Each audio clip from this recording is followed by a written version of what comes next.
ಒಂದು ಫಿಲಿಮ್ ಒಂದು ಮನುಷ್ಯನ ಯಾವ ತರ ಬೇಕಾದ್ರೂ ಟರ್ನ್ ಮಾಡುತ್ತೆ, ಇದನ್ನ ನೆಗೆಟಿವ್ ಆದ್ರೂ ಟರ್ನ್ ಮಾಡುತ್ತೆ, ಪಾಸಿಟಿವ್ ಆಗಾದ್ರೂ ಮಾಡುತ್ತೆ. ಇದರಲ್ಲಿ ನೆಗೆಟಿವ್ ಏನು ಪಾಸಿಟಿವ್ಸ್ ಏನು ತಿಳ್ಕೊಳ್ಳೋಣ. ನಾಗ್ಪುರ್ ಇನ್ಸಿಡೆಂಟ್ ಬಗ್ಗೆ ಕಂಪ್ಲೀಟ್ ಆಗಿ ಹೇಳ್ಬಿಡ್ತೀನಿ, ಒಂದ್ 2 ನಿಮಿಷ ಟೈಮ್ ಕೊಡಿ. First thing, Nagpur incident main reason ಬಂದು ಚಾವಾ ಫಿಲಿಂ. ಹೌದು, ನೀವು ಕೇಳ್ತಾರ ನಿಜ, ಚಾವಾ ಫಿಲಿಂ. ಮೊನ್ನೆ ಅಷ್ಟೇ ಅವರು ಅದ್ರ ಚಾವಾ ಫಿಲಿಂ ಅಲ್ಲಿ ಒಂದು ಸ್ವಲ್ಪ ಗೋಲ್ಡು ಇದ್ರ ಬಗ್ಗೆ ಎಲ್ಲ ಹೇಳಿದ ತಕ್ಷಣ ಜನ ಅವ್ರು ಯಾವ ಪ್ಲೇಸ್ ಹೇಳಿರುತ್ತೋ ಆ ಪ್ಲೇಸ್ಗೆ ಹೋಗ್ಬಿಟ್ಟು ಗಣಿಗಾರಿಕೆ ಮಾಡ್ತಾ ಇದಾರೆ, ಏನು ಗೋಲ್ಡ್ ಸಿಗುತ್ತೆ ಅಂತ. ಹುಚ್ಚ ಅನ್ಕೋಬೇಕಾ, ಏನ್ ಮೆಂಟಲ್ ನನ್ನ ಮಕ್ಳು ಇದಾರೆ ನಮ್ಮ ಇಂಡಿಯಾದಲ್ಲಿ ಅಂತ ಹೇಳಿದ್ರೆ. ಫಿಲಿಂ ಅಲ್ಲಿ ಏನೋ ತೋರಿಸಿದ್ರಿ, ಅದು ಫಿಲಿಂ ಎಲಿಮೆಂಟ್ಗೋಸ್ಕರ ಅಂದ ತಕ್ಷಣ ಅಲ್ಲಿ ಹೋಗ್ಬಿಟ್ಟು ನೆಕ್ಸ್ಟ್ ಫಿಲಿಂ ಅಂದ್ರೆ ಹೇಳ್ತೀನಿ, ನೀನು ಒಂದು 30% ಸತ್ಯ ಇದ್ರೆ 70% ಕಮರ್ಷಿಯಲ್ ಪರ್ಪಸ್ ಇರುತ್ತೆ. ಅವ್ರು ಬೇರೆ ಇನ್ನೇನು ಮಾಡಲ್ಲ, ಅವ್ರಿಗೇನು ಮನಿ ಬೇಕು ಅಷ್ಟು ಬಿಟ್ರೆ ಜನಕ್ಕೆ ನಾಲೆಡ್ಜ್ ತುಂಬಬೇಕು ಅಂತ ಯಾವ ಫಿಲಿಮು ಇಲ್ಲ. ನಾನು ಬರ್ಕೊಡ್ತೀನಿ, ಯಾವ ನನ್ನ ಮಗನೂ ಮಾಡಿಲ್ಲ ಇದುವರೆಗೂ ಏನು ನಾಲೆಡ್ಜ್ಗೋಸ್ಕರ ಫಿಲಿಂ. ದುಡ್ಡುಗೋಸ್ಕರನೇ ಫಿಲಿಂ ಮಾಡೋದು ಅಂತ. ಅದು ಕಮರ್ಷಿಯಲ್ ಎಲಿಮೆಂಟ್ಗೋಸ್ಕರ ತುಂಬಾ ಆಡ್ ಮಾಡ್ತಾರೆ, ಲೈಕ್ ಹಿಂದೂಗಳ ಮಧ್ಯೆ ಮತ್ತೆ ಕ್ರಿಶ್ಚಿಯನ್ಸ್ ಮಧ್ಯೆ ಇಲ್ಲ ಮುಸ್ಲಿಮ್ಸ್ ಮಧ್ಯೆ ತಂದಿಡೋದು, ಇದೆಲ್ಲ ಮಾಡ್ತಾರೆ. ಫಿಲಿಂ ಇಟ್ಟಬೇಕಂದ್ರೆ ಇವೆಲ್ಲ ಇಂಪಾರ್ಟೆಂಟ್.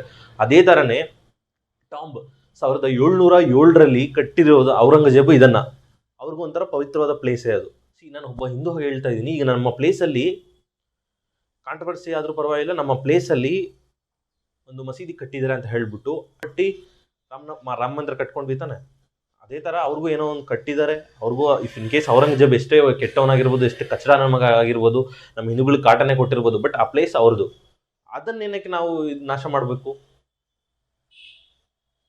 ಸ್ವಲ್ಪ ಥಿಂಕ್ ಮಾಡಬೇಕು. ಇದೇ ಏನು ಒಂದು ಪಾಯಿಂಟ್ ಅಂತ ಹೇಳ್ಬಿಟ್ಟು ರಾಜಕೀಯ ವ್ಯಕ್ತಿಗಳು ಅವ್ರು ಮಾಡ್ತಿರೋ ತಪ್ಪುಗಳನ್ನೆಲ್ಲ ಏನು ಬಚ್ಚಿಡಕ್ಕೋಸ್ಕರ ಹಿಂದೂ ಮತ್ತೆ ಮುಸ್ಲಿಮ್ಸ್ ಮಧ್ಯೆ ತಂದಿಟ್ಬಿಡೋದು. 15 ಪೊಲೀಸ್ ಜನ ಗಾಯ ಆಗಿದ್ದಾರೆ ಗುರು. ನಿಮಗೆ ಸೀರಿಯಸ್ ಆಗಿ 15 ಮೆಂಬರ್ಸ್. ಜನ ಕಾಪಾಡೋ ಪೊಲೀಸ್ ಅವ್ರಿಗೆ ರಕ್ಷಣೆ ಇಲ್ಲ ಅಂದ್ರೆ ಇನ್ಯಾರನ್ನ ಕಾಪಾಡ್ತಾರೆ? 2 ದಿನದಿಂದ ನಾಗ್ಪುರಲ್ಲಿ ಸ್ಕೂಲ್ಸ್ ಕಾಲೇಜಸ್ ಬಂದ್ ಮಾಡಿದ್ದಾರೆ, ಅಷ್ಟು ಗಲಾಟೆಗಳಾಗ್ತಿದೆ. ಫಿಲಿಮ್ಸ್ ಅವರು ಯಾರೇ ಆಗಲಿ ಫಿಲಿಮ್ಸ್ ಮಾಡೋಕ್ಕಿಂತ ಮುಂಚೆ ಒಂದು ಸ್ವಲ್ಪ ಕಮರ್ಷಿಯಲ್ ಪರ್ಪಸ್ ಎಲ್ಲ ಪಕ್ಕಕ್ಕಿಟ್ಟು ಈ ಥರ ಎಲಿಮೆಂಟ್ಸ್ ಬಗ್ಗೆನೂ ತುಂಬ ಥಿಂಕ್ ಮಾಡಬೇಕು. And thank you so much. And ಪ್ರತಿಯೊಬ್ಬರಿಗೆ ಹೇಳ್ತಾ ಇದ್ದೀನಿ, ವಿಡಿಯೋ ನೋಡ್ತಿರೋರಿಗೆ ಫಿಲಿಮ್ನ ಫಿಲಿಮ್ ಥರನೇ ಟ್ರೀಟ್ ಮಾಡಿ, ಓಕೆನಾ? ಪರ್ಸ್ನಲ್ ಆಗಿ ತಗೊಳಕ್ ಹೋಗ್ಬಿಡಿ. ಅಲ್ಲಿ ಯಾರು ಎಲ್ಲ ಕಚಡನ್ ಮಕ್ಕಳು.